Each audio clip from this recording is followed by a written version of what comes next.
Welcome to Between Two Columns. In this series, we will be interviewing Professor of Creative Writing, Colin Rafferty.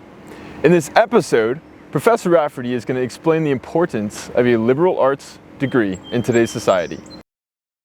If you were to attempt to persuade a parent and tell them why their student should come to UMW and pursue a liberal arts degree with creative writing, what would you say? How would you persuade them?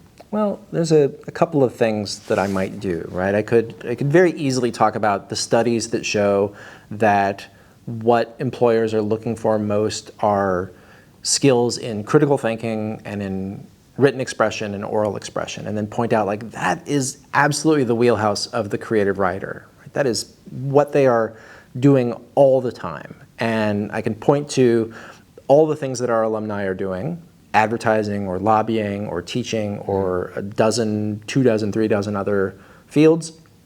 Because the thing about an English major is that it kind of prepares you to do a whole lot of stuff, right? And prepares you to do changing thinking that today's job market requires. But that feels like a very kind of like corporate answer, right? That feels like a very like I have to justify the existence of art, in terms of like its economic value, which is not a thing I want to do at all, right? And instead, what I would say is like, look, with Mary Washington, like it's the school that I dreamed of going to, like not literally, because in Kansas I had no idea that it existed, but it was the kind like I went to a school where there was like like my dorm was across the street from the animal science building, and when the wind blew the wrong way, you knew you were across the street from the animal science building, right? And there were huge engineering buildings and colossal science departments and an English building that had mold growing in the basement. We really kind of had to fight for like recognition and like existence. And the thing I learned in doing that was like to come to a place where those fields of the liberal arts are valued and embraced is an absolutely incredible thing.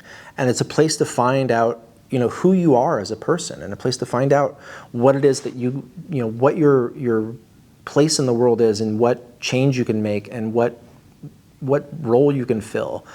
I kept, when I was a little kid, and really like little kid starting in kindergarten, I kept this little school diary thing that at the end of each year I would fill out. And it was, here are my best friends, these are my favorite subjects, right? But at the end of each one, it was always like, when I grow up, I want to be, until it went to high school, and then it was like, when I go to college, I want to major in.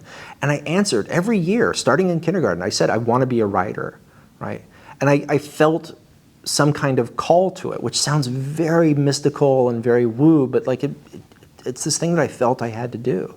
And so what I'd say to parents is like, if your kid feels that, right? If they feel like I gotta write, I gotta do something here, like celebrate that and embrace it, because it's the writers who create the world, both in a fictional sense, but also in a literal sense, right? We tell stories that help us understand what it is to be alive, that tell us what it's like to be, somebody in this world or in a million other worlds, and that's an incredible thing. That's an almost holy thing for someone to do. And so if their kid wants to study creative writing, they should know that like at Mary Washington, we're going to give them a place and a chance and a community that lets them do that, right? And worst case scenario, they come into a creative writing class and they go, wow, it turns out writing a short story or a poem or an essay is actually really hard, and I can't do it as well as I thought I would, and I don't think I want to pursue this anymore.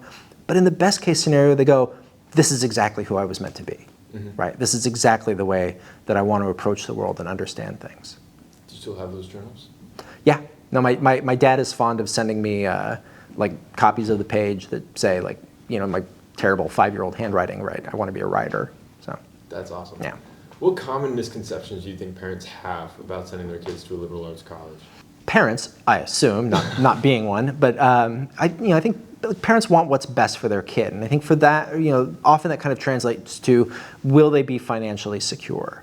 And then they look at the kind of concept of the creative writer in public as either like the wildly successful, Stephen Kings and Colleen Hoovers of the world, or the like struggling poet in the attic, right? Writing by candlelight with a quill. Like there's no kind of like middle ground for those things. And so I think when, there's that concern of like, well, how will my child survive, right? How will my child like make a living and be a success in this world? And the answer is, well, we all find a way, right?